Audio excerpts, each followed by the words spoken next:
Is it seriously going to be on the whole time? It's going to be. Don't look at it, Fabian. Well, you guys looking this way, I'm looking at it. Is that your hello everybody That's that camera? camera. Oh God. That's more like Short yourself. short upper body. I do actually have a short upper body. I've got like normal inclination in my Where's the upper body. debonaires though? One last thing. We don't want the pizza, we just want their money. Huh? We don't want the pizza, just their money. We don't get paid for this. What do we? No, we don't. Cool, thanks, man. No, we don't. I'm saying the company. We're lucky Nick's not charging us for this. Sorry, mister. No, he's asking, do we get money from Debonaires? So I said Oh. no. So I said, we're lucky Nick's not charging us for this. For this. That's the zeros. Ask him half a question. Done. Cut. Gets paid per minute. That counts as a story. 5 stories. 5 stories at least. The walk over here is 2 stories alone. That's true. That's true. Oh, is it caught on Yeah, something? we're just gonna pop it on the outside rather. Okay. Just like this kind of thing. Is that Cool. right? Yep. Yours is fine. I think we need to do the same with yours. What am I doing? We just need to, just so that it doesn't make contact with anything. Okay, cool. There we go. Jeez, gotta pull your massive chest in. Are you gymming today? It's no time. No, it's Not today. Maybe tomorrow. Okay, is that better, Zeus?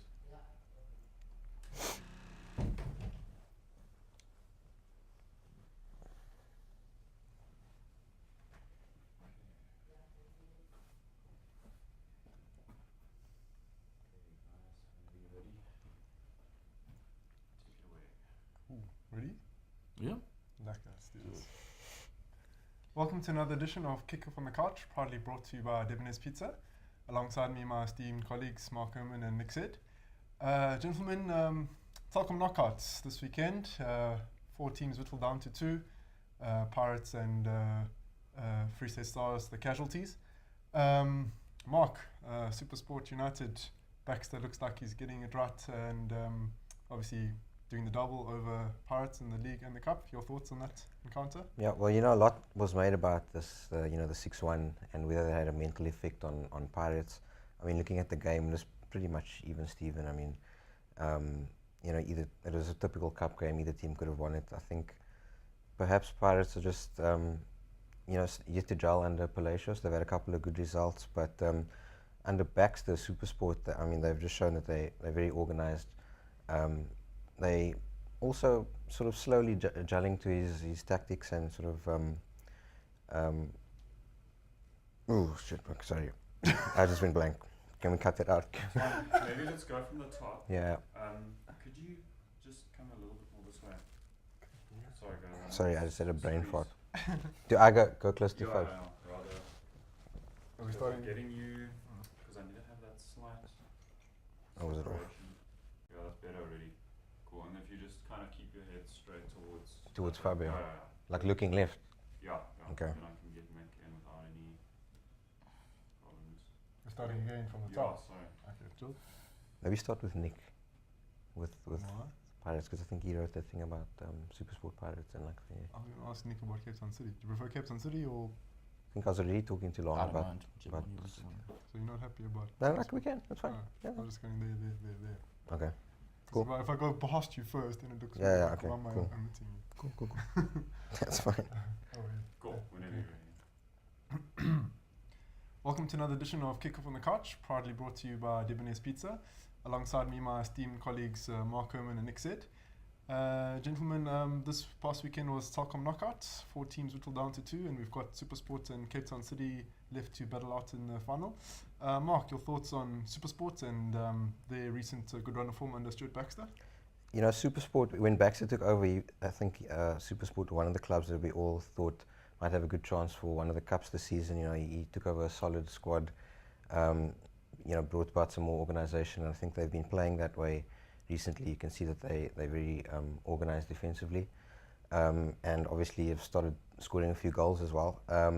the game against Pirates, I think, it was a typical cup game. I think either team could have won. Obviously, it wasn't like the 6-1. Pirates obviously bouncing back and showing that they didn't become a bad team overnight. But I think Baxter's just got them to have that winning mentality, and I think looking ahead to the final, I think they might be favourites to edge City, even though City are probably in better form goals-wise. Nick, on that note, Cape Town City can make history, very short club history so far, and they're already into the final. Obviously, Eric Tinkler having a big influence there. Yeah, I mean, you'd have to say they're one of the best teams in the PSL at the moment going forward. They do have their problems defensively and a little bit of naivety sometimes in their defensive midfield. But going forward, they look absolutely fantastic. They can score almost at will, as we saw against Free State Stars. They won 4-1, but it could have been 8-1 very, very easily. Guys like Lebo Manyama, Aubrey Ngoma, Bongi Jaya, and not forgetting Sibusiso Masina, who's been excellent, I've thought, in the last few games. They really are looking like a quality side, and well done to Eric, who really took over the core of Mpumalanga Black Aces, but had a lot of work to do to knit the squad together. He took a squad of 14 to knit them into a squad of 25, 26, and to do it so quickly has been brilliant. Changing tack, looking at the reigning league champions and CAF Champions League champions, Mamelodi Sundowns. After their African glory, they've been a little bit inconsistent, a few up and down results, but now already looking the part, coming off the back of a 5-0 drubbing of Highlands Park, and obviously Percy Tau having a great little run of late. Your thoughts on that, Mark? I can't actually praise Pitso Mutsimane enough for what he's done with that Sundowns team. I mean, a couple of years ago, when they won the league, and then the next season Chiefs came back, slowly but surely, I think since Sundowns stopped their lavish spending, but Pitso's just been tweaking the squad here and there, bringing in a few players. I remember 2 years ago, I think it was a year or two ago, he said, I still have Percy Tau. I still have to bring him in. I think he was playing MDC at that point. And I mean, look at him now. Sundowns now they've had a hectic schedule. They're the African champions. But suddenly Tau's come in and he's looking at the best player in the league at the moment. And I think he's only 22. I mean, there's still a lot more. I think Pitso's been protecting him a bit. But it's going to be difficult to protect him going forward because, I mean, look at his performance against Highlands Park, 3 assists and a goal created by himself. I mean, I think he's got 4 goals and 8 assists already this season. And that's output. It's not only potential, he's actually proving that now. And Sundowns squad, they've got so much depth. I mean, Leonardo Castro and Kama Billiat, they were sitting on the bench for that Highlands game. It looked like the easiest game they've ever played.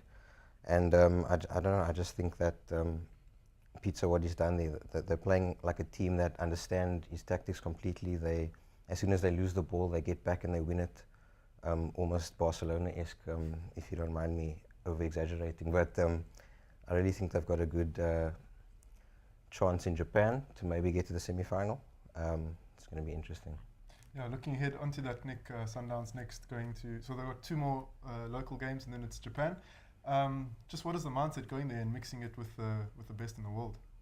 Yeah, I think it's going to be fantastic for them. It really does put Sundowns on a global platform. They've certainly grown and enhanced their reputation in Africa, but if they can do well at the Club World Cup, that really put them on the global spotlight, which is exactly, I think, what the owner Patrice Motsepe wants. He's now looking beyond Africa and how to grow this brand. So yeah, they'll find out this coming weekend who they will potentially play in the first round, because it's between the New Zealand side, Auckland City, and the winner of the Japanese League Championship, which concludes this weekend. So yeah, after that we'll know who they might get in the quarterfinals, and yeah, we can only just wish them the best. Mm-hmm. With Sundowns being talk of the town, we've obviously gone big on them in the latest edition of Kickoff Magazine. Some great inside look on their travels to Egypt, and of course looking ahead to Japan. For the non-Sundowns fans, there's plenty more to sink your teeth in, so have a look. Look out for the December edition on shelves now. And that's it for this edition of Kickoff on the Couch, proudly brought to you by Dembonese. Thanks for joining us. Thanks, guys. Lovely. Cool. Thanks. Nice one, Fabs. I'll do that.